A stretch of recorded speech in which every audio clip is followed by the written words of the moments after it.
Hello and welcome to today's A-Team Group webinar on best practice for regulatory change in 2021 and beyond.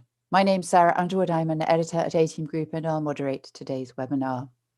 Our expert speakers today are Peter Vissers, Head of Business Development Spark at ING, Tammy Eisenberg, Director, Investment Management Risk and Compliance at BNY Mellon, David Cowland, Head of Business Consulting at Alliga, and Cynthia Richards, Senior Consultant Risk and Learning at SAI Global. I'll ask our speakers to introduce themselves in a few minutes, but first a few helpful tips and hints for everybody joining the webinar. To the right of your screen, you'll see a panel. There you'll see 3 polls that we're going to run today. So we'll put the polls up at the appropriate time. Please feel free to vote on those. We'd love to hear your opinions. In that panel too, you will see a Q&A section. So if you'd like to ask any of our speakers today some questions, please put them there and I will put as many as I can to our speakers. And we'll do that throughout the webinar, so don't save them up, just put them up when there's something you want to ask and I'll try and ask them at an appropriate point. Okay, that's great. So let me get back to our speakers. And Peter, please, would you introduce yourself and tell us a little bit about your interest in regulatory change? Yes, well, Sarah, thank you very much. I'm very pleased to be on the webinar today. So I work for Spark. Spark is an ING-owned RegTech that provides end-to-end solution for regulatory change management. I joined Spark roughly a year and a half ago. Before that, I worked for ING for 30 years in 9 different countries, including the US, India, Middle East, and several countries in Latin. And I had positions in risk management, product management, etc. My last position was actually country manager, CEO for ING in Brazil, covering Brazil and Argentina.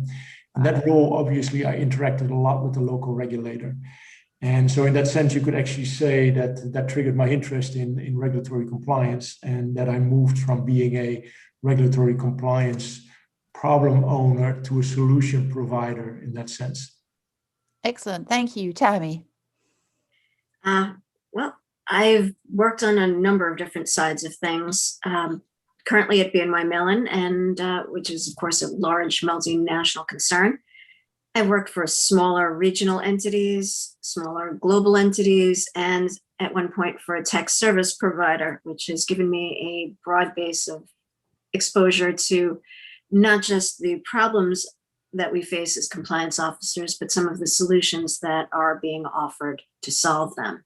It's a unique position to be in, and it's a great way to provide guidance to our participants. So I'm looking forward to sharing that knowledge with all of you. Thank you, Tammy. David, over to you. Hi, Sarah. Thank you. So at the moment, I'm working at Alliga Services, sort of digital transformation consultancy, a small company, and acting as independent RegTech advisor across industry. My previous role was head of compliance operations at Fidelity International, where I ran the RegTech initiative and spent a lot of time on these types of subjects and looking to put technology in place. I ran a lot of the technology stack for compliance as well. So I've been involved in this since about 2017 and all the issues and the problems that come up across what we're going to talk about today. So looking forward to it. Excellent. Thank you. And Cynthia, tell us a little bit about your role here. Sure. Thank you. So I am the pre-sales director for the EMEA region at SAI Global. So SAI Global is one of the leading vendors that provide risk and compliance and safety and ethics software. And we really focus on the integration of the various governance, risk and compliance topics, so to have an integrated risk management approach. From a personal point of view, I manage the pre-sales team, and anything regulatory compliance related, especially regulatory change, is something close to my heart. I've worked on quite a few projects, so seeing from the customer point of view what the difficulties are, the teething problems, the challenges, and also the rewards of implementing a successful compliance management project. So yeah, that's my background. Okay, great. Well, I hope we'll get all the way from the beginning to those rewards, Cynthia, as we carry on.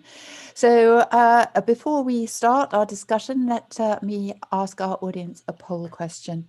And our first poll question asks, to what extent is regulatory change management a burden at your organization? I don't think you'll have to think about that for very long, but while you do, please let me come to David. Please, would you set the scene and tell us about the extent of regulation and regulatory change in capital markets at the moment and how you see that going forward? Yes, thank you. So big, broad topic and question. I think the question is one of the reasons why RegTech is set to continue year-on-year growth. It's often relentless when you get into companies and you start talking about regulatory change, especially for organizations with global footprints, as they are having to handle so many different changes coming from so many different regulators. I think sometimes people forget that it's not necessarily just one regulator per country. You can often be getting regulatory change from 4 or 5 different regulators inside each country. So if you've got a footprint, in excess of 20, you can be sort of keeping an eye on quite a lot of stuff, potentially up to like 100 different feeds of data. And I often think people worry about the big stuff, SFTR, market abuse, but those are the ones that actually we tend to have a handle on. I think what I've experienced is it's the small changes, it's the tweaks to the reports that regulators want and they request, and those are the ones that often slip through the gaps as everybody is trying to keep themselves aware of some of the big changes that are coming along. In terms of what we're going to see, I suppose for those of us specifically in the UK, it's Brexit. And potentially seeing a lot of changes coming in from the UK regulator as it looks to sort of bring out specific regulation or align a regulation with the EU. So again, that's as they bring out something titled slightly different to what the EU's done, how is it different? How is it sort of like changed from what the EU had? I think we're going to continue seeing ongoing updates to existing regulations. Fraud and AML is always a hot topic, but I think we're going to start seeing a lot more of the sort of new boys and girls on the block, which is going to be a lot of stuff around artificial intelligence, as we all start seeing that and natural language processing, machine learning coming into applications. We're going to have ESG, as everybody gets concerned about that. Climate change, very big now, very big topic. So you're going to see more regulation around that, especially as we inevitably miss our 1.5 degrees Celsius target and start heading very quickly towards 2. I think the pandemic fallout, changes in the way that we're working, with a lot more hybrid working. You're going to start seeing a lot happening around communication and trade surveillance regulations as regulators sort of try to play catch up with the fact that people are not always going to be in the office. So those sorts of things are going to start coming along. And then, of course, again, with the pandemic, I think we're going to have operational resilience and cybersecurity and data privacy. So all of these things are going to start queuing up for coming on. And then there's the stuff that we really want to do, like open banking, digital transformation, and the kind of payments revolution. All of those are going to start sort of gaining speed, if you like, I suppose, as the regulators start issuing stuff, and it's all going to start landing on people's desks, along with all the stuff that we do today to manage things like MiFID and regulatory reporting. Okay, that's a lot to look forward to, isn't it? So let's see the poll results, if we may, and see how burdened people are feeling. Okay, so the majority, 67% of respondents suggest it's a moderate burden, but next does come regulatory change is a large burden. David, what would you say to that? Would that be how you expect? Yeah, I think it depends who's on, right? I think if you're in compliance, it's probably a bigger burden than, say, if you're in the front office. Maybe there is a slight pause at the moment. A lot of stuff has gone through, but I think it's just going to start ratcheting up again to the points that I made earlier. It tends to be a little bit, we may be slightly on that downward curve, but I'm sure it's going to sort of like tick up again in no time at all. Okay, thank you very much indeed. And let's run another audience poll to help us set the scene. And this one asks the challenges of regulatory management at your organization. This time you can tick as many boxes as are appropriate to your organization, while I come to Tammy to talk about the challenges presented by regulatory change and the outcomes of failing to address them. Great topic. I'd like to think that there are three key challenges when it comes to regulatory change: volume and velocity, complexity, and impact. And we talk about volume and velocity. We just heard David speaking about the different issues and some of the changes that we're anticipating. And it tends to vary year over year based on a number of factors, such as the stability of our financial markets, which party controls rulemaking, and more.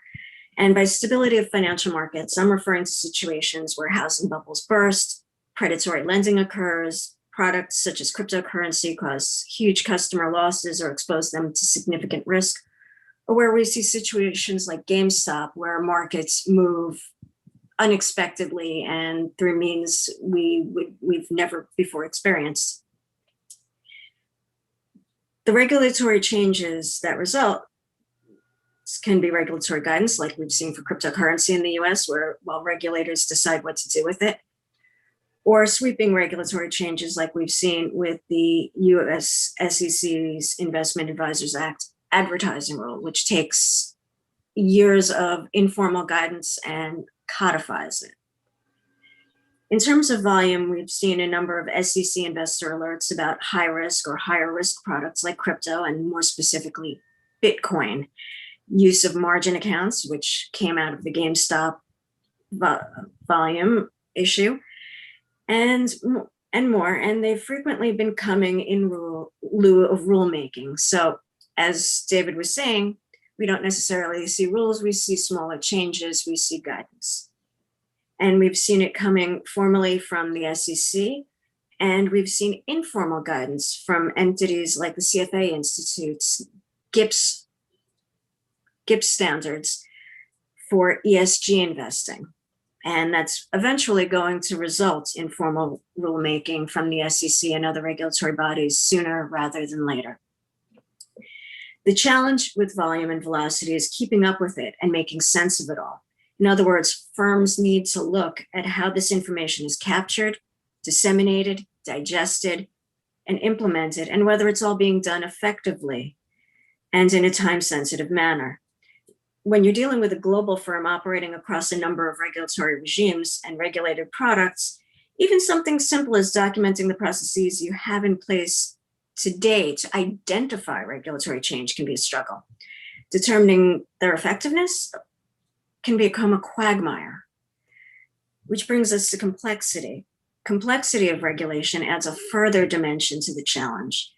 When you have a rule that impacts a single jurisdiction and a single product, it's less of a challenge than when you're dealing with a rule such as GDPR and the patchwork of data privacy rules that have emerged across the globe and in the various US states. The overwhelming amount of data that needs to be identified, classified, destroyed, disclosed, and periodically reviewed, not to mention who owns the processes to ensure that you're still in compliance with the rule, is as complex as the body of the law itself. And this brings us to our third challenge: impact. Going back to our GDPR data privacy example, assessing the impact of a rule on a global financial services entity can reveal just how much or how little a project team knows about the businesses your firm engages in and the clients it deals with. If you've been relying on manual processes and, as most global firms do, reorganize with some frequency, the risk of inadvertently omitting a line of business is not something to dismiss. And as well we know, the outcome of responding poorly to any of these three challenges that I just mentioned can be catastrophic, not only in terms of disciplinary action by regulators, but also in terms of loss of client confidence, which in turn can impact the firm's profits and, more importantly, its reputation. And if these outcomes sound familiar, they should. They're the same ones we consider when conducting our compliance risk assessments. Looking at regulatory change management as its own self-contained risk is taking the narrow view. We need to remember that maintaining an inventory of laws, rules, and regulation is the foundation of our compliance risk programs. In other words, the tool that we use to identify compliance risk, allocate resources, and test control effectiveness can be fundamentally flawed if we fail to correctly identify and manage regulatory change. The good news is that we're not ending the story with this worst case scenario that I've just described. This panel is going to tell you all about effective ways to manage regulatory change and even take you through a case study. We're going to answer your questions. And so with that in mind, are there any questions? Okay, well, let's see what happens next. But first, let's look at that poll result, if we may. Thank you. Tammy, I think you mentioned complexity quite a number of times there. So does that surprise you at all where people are finding challenge? Absolutely not. And as I described, complexity can take on a number of different dimensions. Mm-hmm. I think our results show us that, and they show implementation as the second highest. And those two challenges tend to go hand in hand. Okay, that's great. So we'll talk about some of these things as we go along. And staying with you, Tammy, and considering the importance of regulatory change management, what do firms need to take into account as they plan implementation, and what steps do they need to take to actually get going with implementation? I think first and foremost, firms need to recognize that there are already processes in place that may not be uniform or documented, but they've been generally effective. Everyone has some sort of regulatory change management structure. Implementation needs to take into account what's being done currently, starting with identifying what's being tracked, by whom, and how it's being disseminated and implemented. And from there, you perform a gap analysis to determine commonalities as well as gaps. In theory, it sounds simple, but as I've just mentioned, on a global scale, the analysis needs to cover what types of regulatory changes are in and out of scope. For example, formal guidance, informal guidance, disciplinary actions, etc., and how to apply that across jurisdictions, lines of business, regulators, and in a number of cases where you're dealing with more than a single written language. The language barrier presents a unique change, particularly when you're automating data flow. So for example, if you're importing data from Japan or Shanghai or Singapore or even Brazil, and you're building a data flow into your system and disseminating that, are you equipped to deal with those language differences? So many different changes and challenges. And again, pockets of business and products that you may overlook in the overall structure. Okay, that's great. Cynthia, can I come to you then to explain a little bit about how you see implementation on a large scale and the resources you might need, and then the steps you would take actually for the implementation? Yeah, thanks, Sarah. I think just adding to what Tammy was referring to there, I think it's also important to, well, an important starting point really is one of strategy. So when you're considering this question around implementation and the approaches and the steps that you can take, I think it's very important for organizations to look at the prioritization of regulatory compliance and regulatory change in the organization as a whole. You know, we know that regulatory change management is important. We know that the impact of failure on the company is significant. We know the consequences are extensive. But this knowledge, this knowing, has not always translated into actionable steps and given priority in organizations. You know, so if you think about the finance team, they have a tool that assists them with month-end closure. HR has got a tool that helps them with staff onboarding and offboarding. Procurement has got tools for, you know, managing vendor contracts, etc. You wouldn't expect any of those teams to operate day to day without those tools. And I think at a fundamental level, it's important to recognize that this is just as true when it comes to regulatory change and compliance management in general. So you have to consider regulatory compliance and regulatory change as an integral part of the operational puzzle. I think when you have that strategic direction firmly in mind, a lot of your implementation questions will, flow naturally from there, because it'll, you'll put things into perspective. I would say, just very briefly, if you looking at the steps that you need to take into account, I would mention probably 3 very quickly. First of all, make sure that you relegate the tool to, the importance that it deserves, but keep in mind that a tool will not solve your problem. So don't go into an implementation project thinking that it will solve all your problems. There will always be a human factor involved in the decision support of whether a regulatory change is relevant or not, and what the impact would be. The second thing I would say is that you need to start to walk before you can run, especially if you're coming from a non-structured systems that you're using currently, like Excel spreadsheets or SharePoint and so on. So you need to get the basics in place as a starting point before you shoot for the moon, basically. And I think the last thing I would say there is that, every company believes they're unique. And in some areas of the business, that is true. But in order to get from that point where you're walking to actually running, it helps to look at other approaches that have been proven by other organizations. Do a bit of research, look for what has been successfully implemented by others, in similar markets to yours, and then tailor it to your needs. So do the research and look at how others have achieved success, and start from there. Excellent. Thank you very much indeed. And before I come on to talk about technologies and solutions for these tasks and challenges, David, I'm going to put a question to you from the audience, and it's something that we've touched on a couple of times already, but here you go. We are a global company working in many jurisdictions. How can we deal with conflicts in regulatory requirements following regulatory change in one or more jurisdictions? I think both Tammy and Cynthia have mentioned this crazy mix-up of regulations, David. So how can people cope when they're coping with different changes in different jurisdictions? So I think you have no choice but to meet the regulatory need.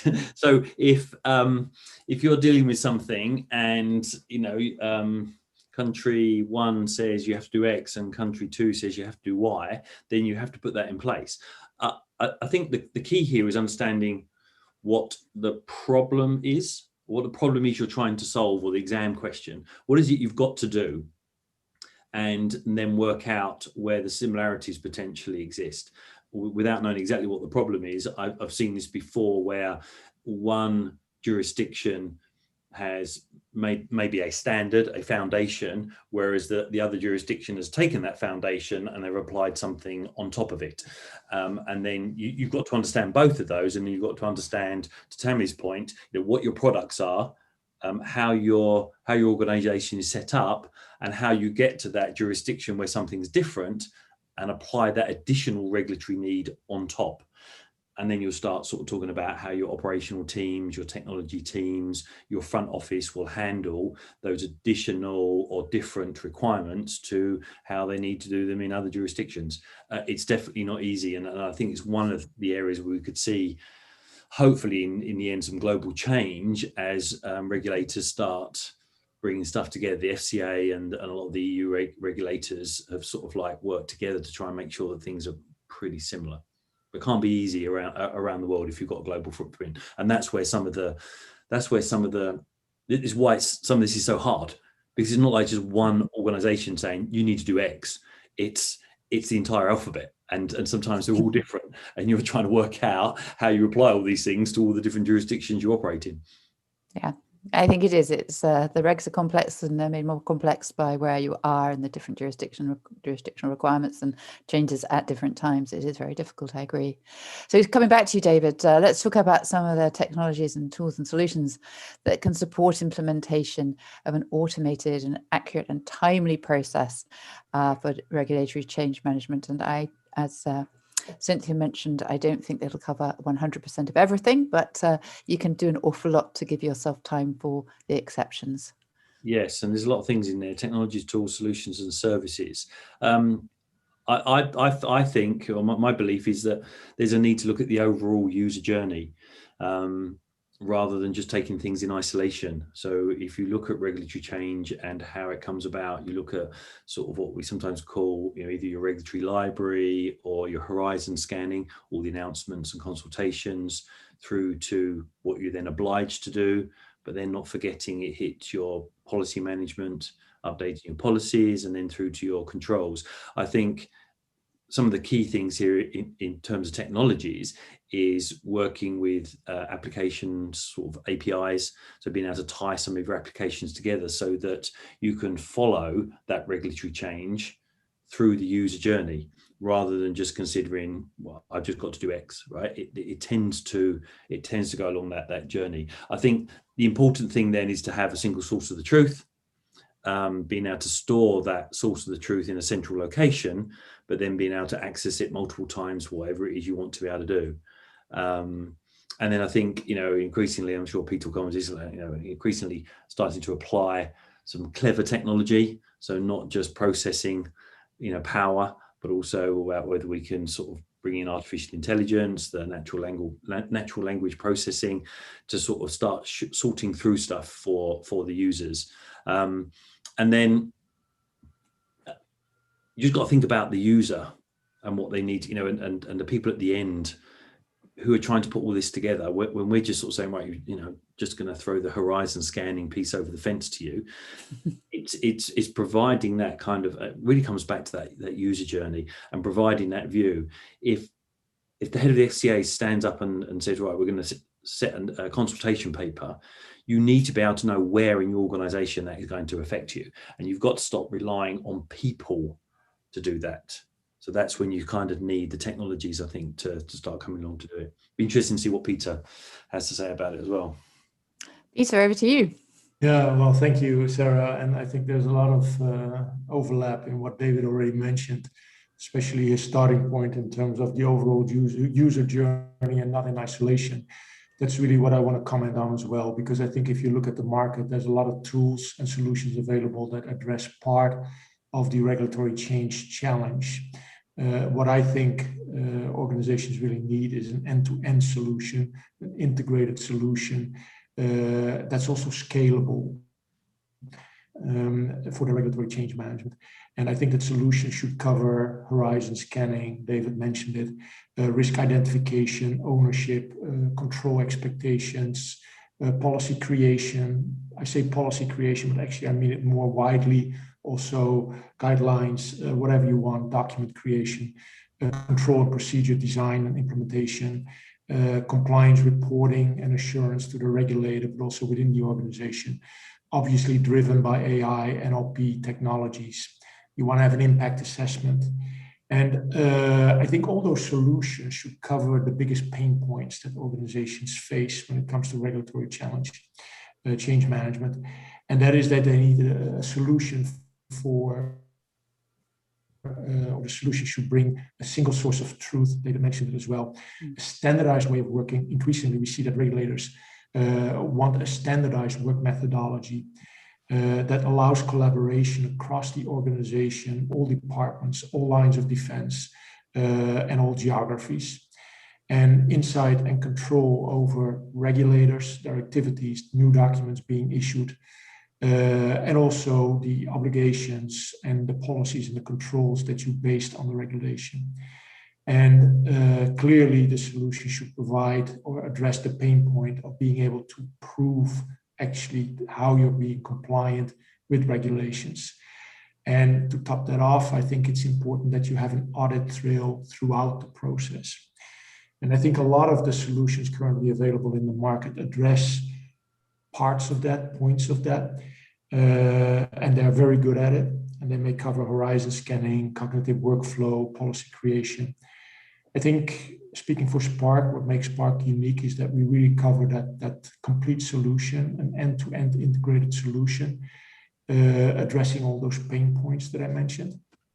And again, no matter how good those individual solutions are, again, repeating David, I think it's the overall user journey there, not the isolation. And if it's not the overall end-to-end solution and integrated, you may also run into scaling problems because you need to have the one solution talk to the other. You don't want to be repeating the input of data that makes you error prone. Also, you want to have an audit trail that covers the full process and not just a partial solution.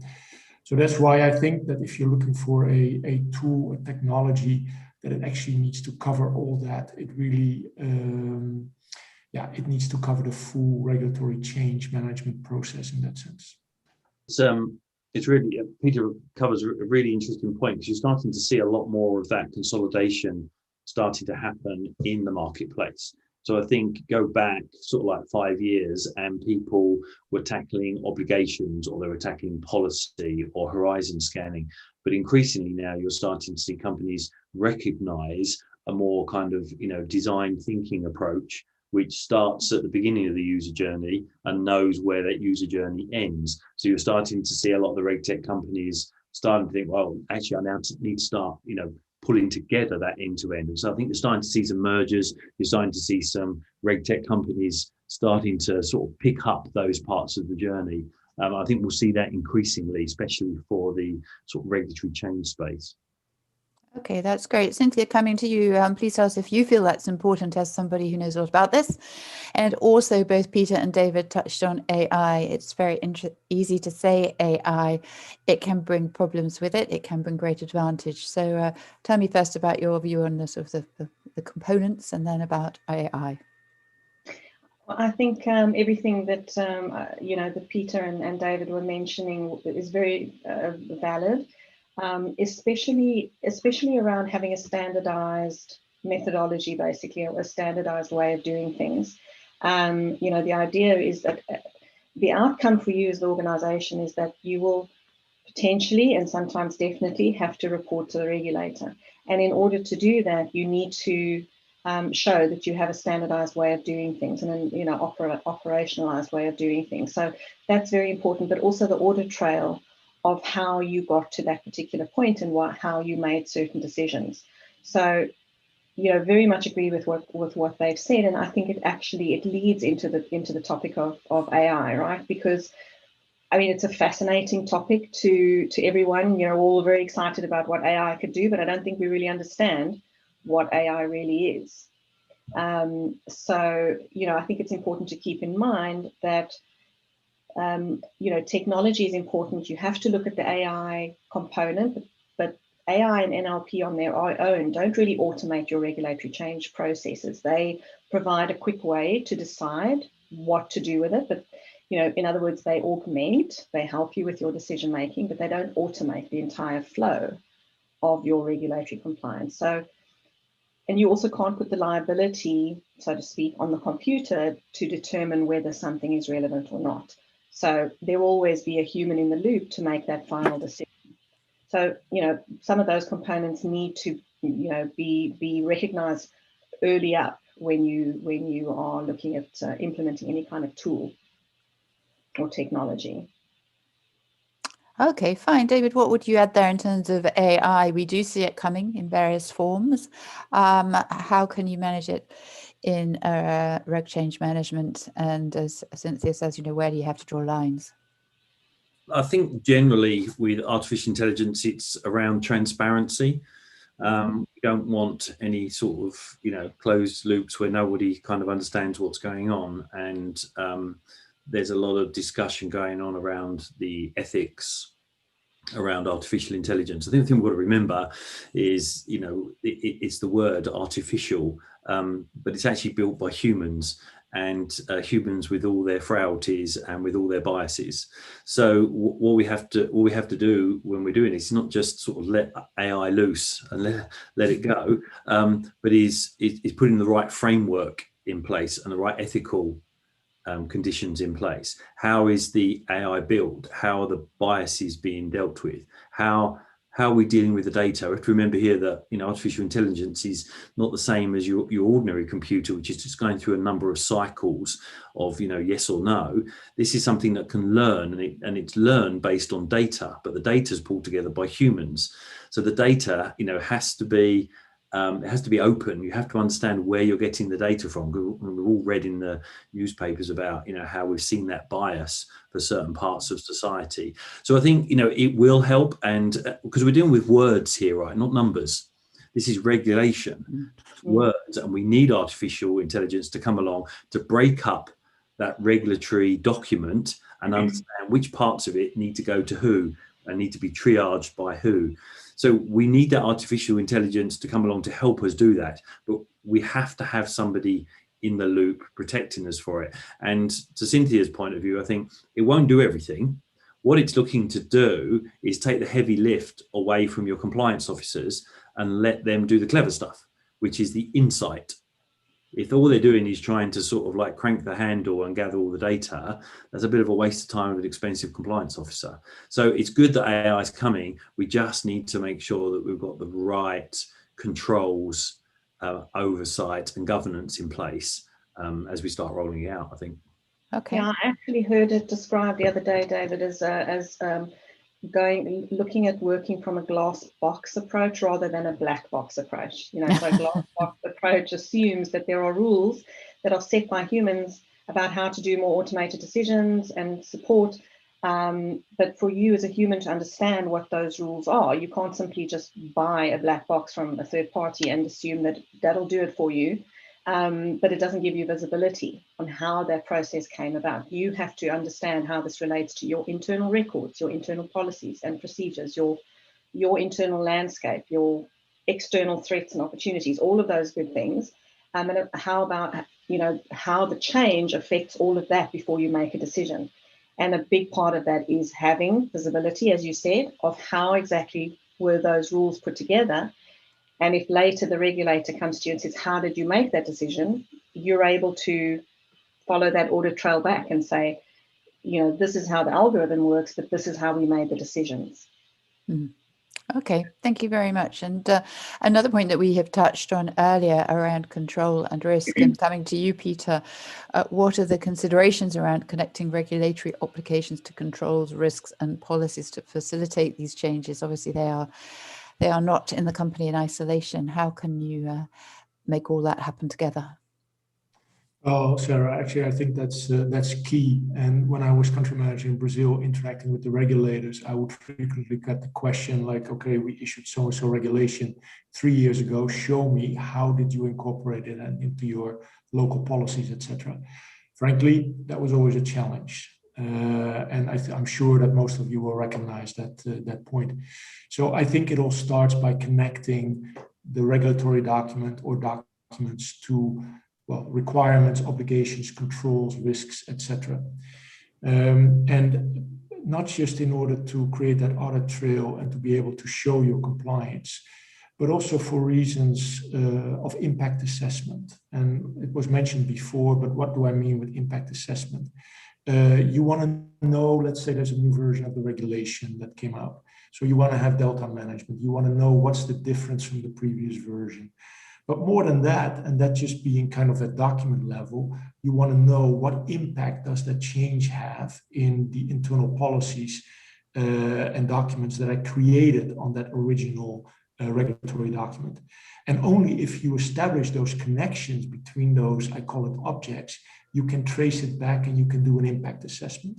So you want to know at the moment that there's a delta, okay, which obligations, which controls, which risks did I base on that part that I actually changed? So you can really trace back to which internal documents do I need to update or do I need to change based on this change in the regulatory document. So I think this impact assessment is key and can only function when you have that type of connection established between the different objects in the process of creating your documents on the basis of regulations.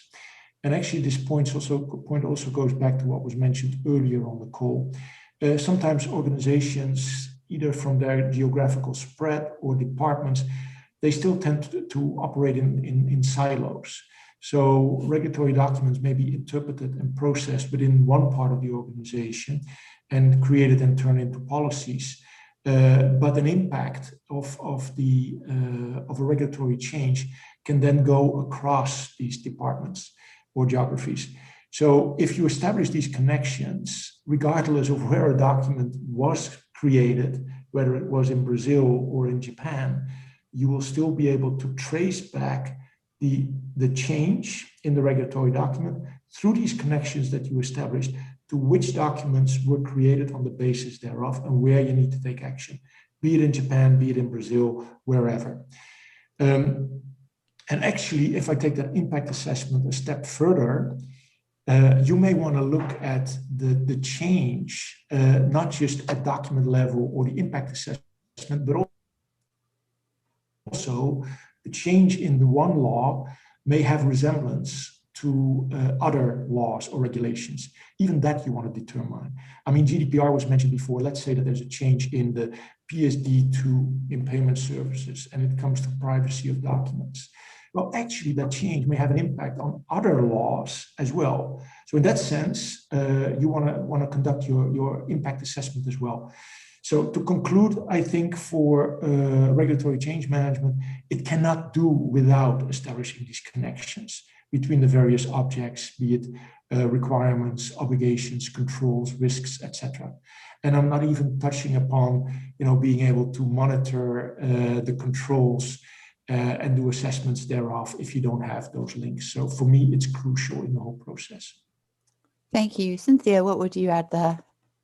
Yeah, I just linked into the word connections that Peter used there quite a few times. I think it's so important because the starting point for us as a regulatory change management team is there's an incoming law or a change to a certain regulation and we need to comply to it. The challenge is understanding what do we need to do? What do we need to change? How do we need to change our behavior? Do we actually comply? Where are the gaps? And implementation of law is never done by passing on the obligation to the person that executes the work. It happens through policies and processes, and those policies are translated into control. So, there's work that needs to be done around, testing your controls in terms of design. Did we cover what the obligation is out to cover? As a residual risk, are we actually performing that control effectively to mitigate the risk? Can we show that to a regulator if they ask?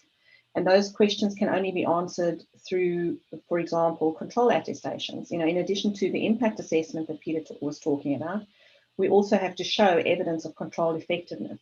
And that immediately tells you that there is a connection there that's vital. It's a vital part of the picture. How are we performing in terms of the mitigations and making sure that we've reduced overall residual risk? And regulatory change is, a cog in that puzzle. So, to solve that problem of there's an incoming change, where does it affect our organization? Where do we need to adjust, etc.?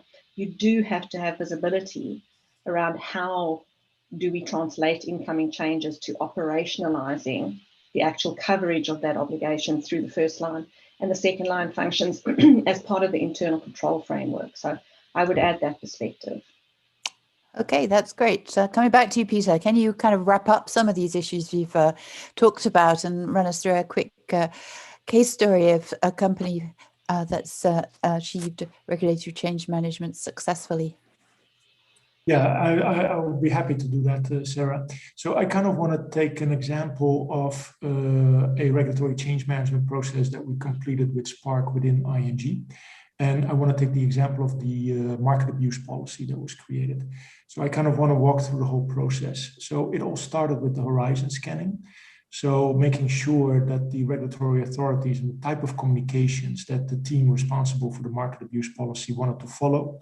So they could create their own presets in the Spark library so that they would get automatic notifications of new documents being issued. So then when there were new regulatory documents that actually triggered the review or the update of the market abuse policy, they created a project team. And as mentioned before, Spark is about collaborative working. So that project team consisted of roughly 20 people across the different business lines, geographies, etc. So they all worked together and started analyzing the regulatory documents and went through the standardized process in Spark to actually establish those connections that we just spoke about. So that team then created a draft document in Spark, and all communication between the team members could actually take place within Spark. So no emails, no exchange of Word or Excel documents. documents, nothing. And all decisions taken in the process were all done in Spark. So basically the whole audit trail of who did what, where, when, and particularly why is tracked within the tool. So once the project team created the draft version of the market abuse policy, they submitted it again within Spark to a panel that was to review the document. And some comments came out of that. So that was revisions were made into the document. And then it was submitted to the bank NFRC, the Non-Financial Risk Committee, for approval. And that was also done in Spark.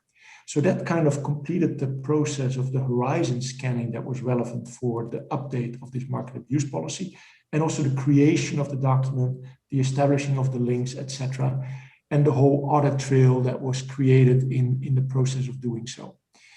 But then the next interesting step, and I'm sure that whoever is part of a global organization will understand what I'm going to talk about. You know, it doesn't start by just having a global policy in place, or it doesn't end regulatory compliance. So this global MAR policy that was created was then picked up on by locations in order to create, once there was this single source of truth in the organization, to create their own local policy on the basis thereof. So a location, Brazil was mentioned a couple of times, let's take Brazil, they could take the global policy, including all the connections that were established in that document to the underlying regulatory document. They could take that to their own working environment, create their own local project team, and combine it with their local regulatory documents that were relevant from a market abuse point of view. So they could create their own local policy on the basis of the global policy and their local requirements. And then the interesting thing is that once more locations started doing that, obviously as a global policy owner, you want to have overview and insight and ultimately control over the global implementation status. So within Spark, a global policy owner can then define certain criteria, can define a checklist based on which they want to get the updates from the locations in terms of their adherence, their implementation of the global or local policy. For example, they could ask, okay, was a gap analysis done? Were waivers required? Were they approved? Was your local policy done, etc.? So the local or the locations, they could then capture all that data in Spark, allowing the global policy owner at any given point to have that overview. How was the local implementation level, and that all combined and taken to the more global level, have the overview, what's the global implementation status for this particular policy. You can also imagine that can be done at policy level, but can also be across a location. Is Japan, what's the status of the market abuse, or any other policy in that sense? And then all those documents, global and local, can be added to an internal library. You can call it a policy house, where all those documents that were created in the organization are stored and can be used for further processing by other parts of the organization. And again, this is also why the connection of data is also relevant. But I think this is really a good example of how all the different steps in the regulatory change management were covered. The horizon scanning, the document creation on the basis of the applicable regulatory documents, the approval thereof, but also how you can then use that single source of truth in the wider organization, and how that then feeds back into a global implementation oversight that you can have. So I think that was an interesting use case for Spark and ING, and I wanted to share with you here. Thank you. That's great. Thanks, Peter, very much indeed. So we have time for just one final poll question. And this one is, what benefits can you gain from getting it right? And so whilst you answer the poll question, let me come please to David. How do you see the operational and business benefits of getting regulatory change right? Obviously, compliance is one, but beyond that, where are the gains?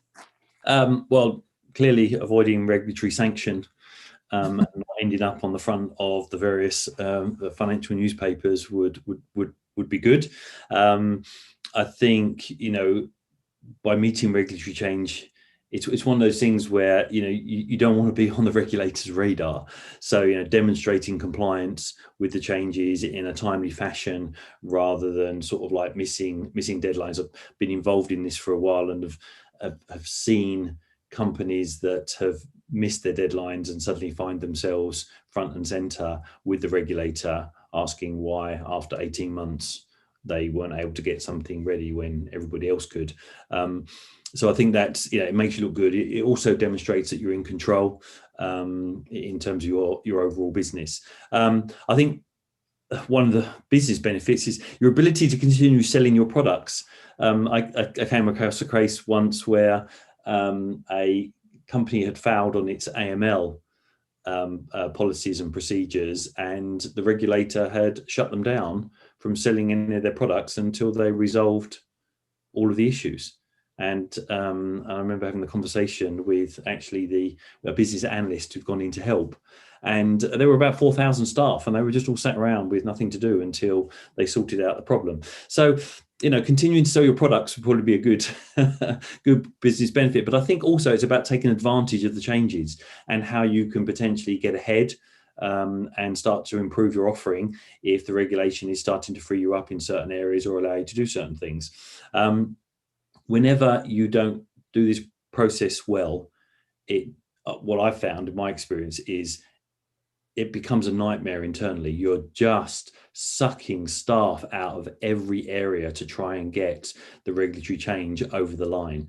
And so other projects start being hit. So other things that you're doing to improve improve your business, improve your offering, increase, what your products can do, put more products out there, they go on hold as the budgetary increases as you bring in consultants, people from operations, technology, the front line, just to get the regulatory change over the line. So doing it right first time, doing it efficiently and effectively can save you the money. And then I think finally, just touching on compliance a little bit, is you actually, if you're in the operations or your business, you don't want your compliance team running around like headless chickens just trying to get the compliance change done. You want it out of the way, and you want the compliance team proactively offering insight on the regulation to you and telling you what it means and how it affects your business. And you want them there at the beginning, not when you're going, you're running a business, how on earth am I going to deal with this regulatory change?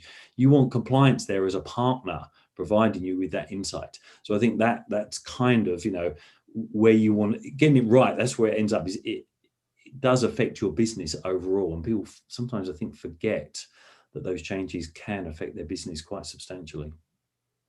Okay, thank you. Let's look at those poll results then, can we? Here we go, David. That looks pretty promising, wouldn't you say?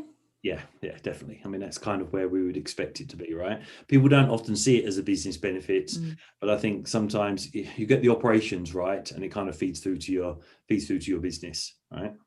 Excellent. Okay, thank you very much indeed. And coming to our final item of the day, I'd like to ask all our speakers to offer some advice to practitioners who are working on a regulatory change management. And Cynthia, please would you start here? Definitely. Thanks, Sarah. A couple of pieces of advice. There are so many, but honing it down to just three. I think, first of all, my first point would be very clear about that operational loop that I was talking about earlier on. Be very clear about that loop that needs to be closed.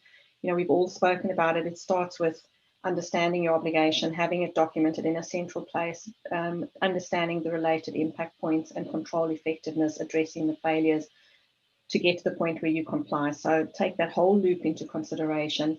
My second point would be probably that, again, a system is only as effective as the people behind it.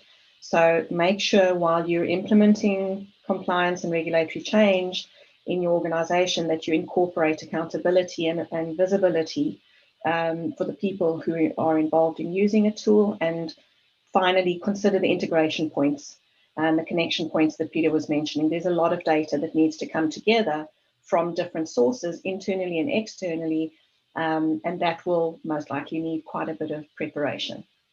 Thank you. Coming to you, David, what advice would you give? So I think coming from this, from a change perspective, I would say that in trying to improve the process, automate the process, implement technology to help you, I would say keep very focused on the direct problem in front of you that you are trying to solve that has come up, but also keep one eye on the strategic direction. You don't want to end up in a dead end. So you've got to keep that head coming up and understand where you're going, which then ties into the second part, which is understand the entire user journey of the regulatory change, so that you can start tying some of these processes together and some of the technologies together. And then finally, I've just put down about remember who your customers are.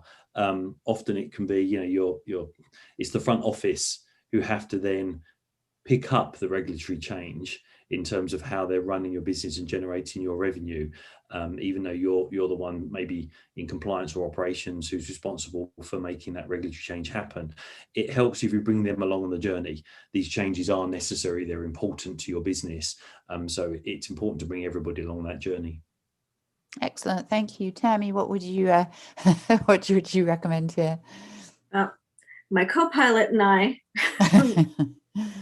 would like to remind everybody that when looking at reg change management, it's a marathon, not a sprint.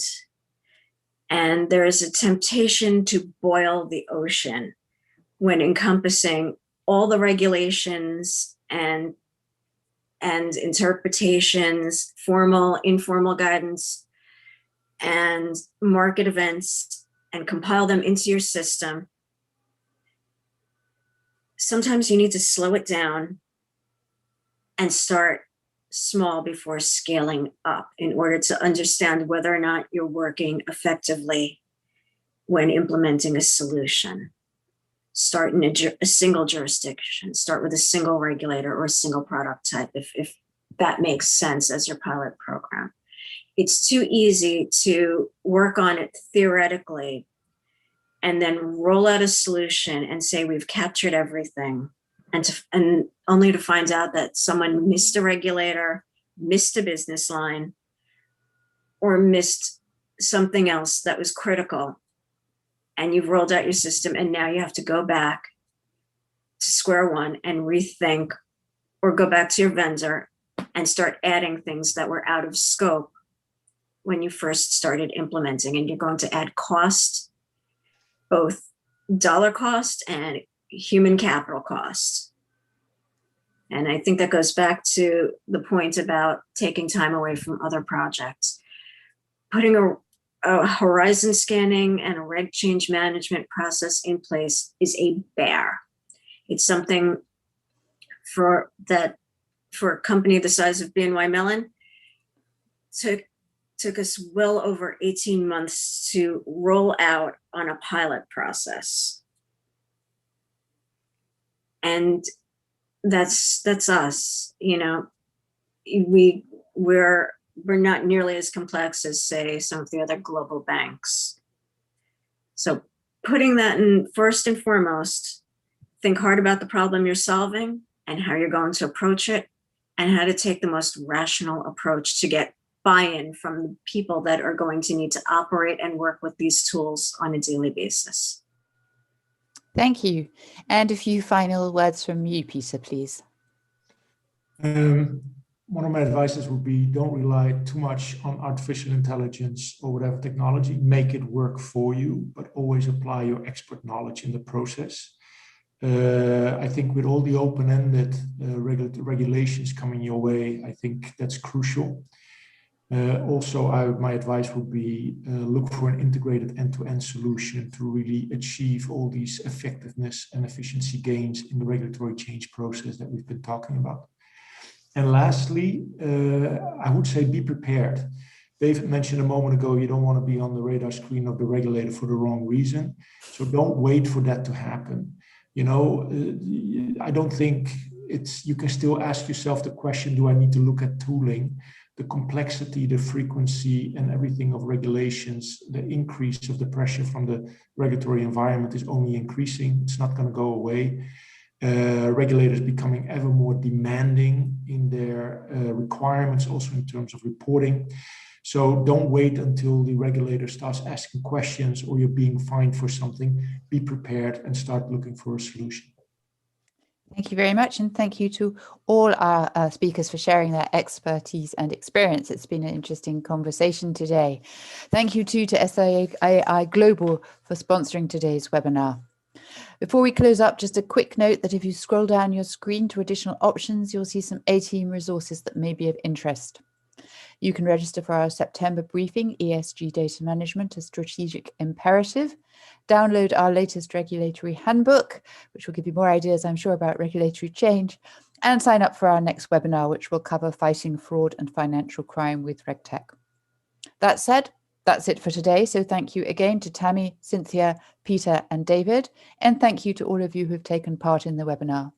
Please complete our feedback form, as we're always keen to hear your views and improve our products. Meantime, thanks again and goodbye.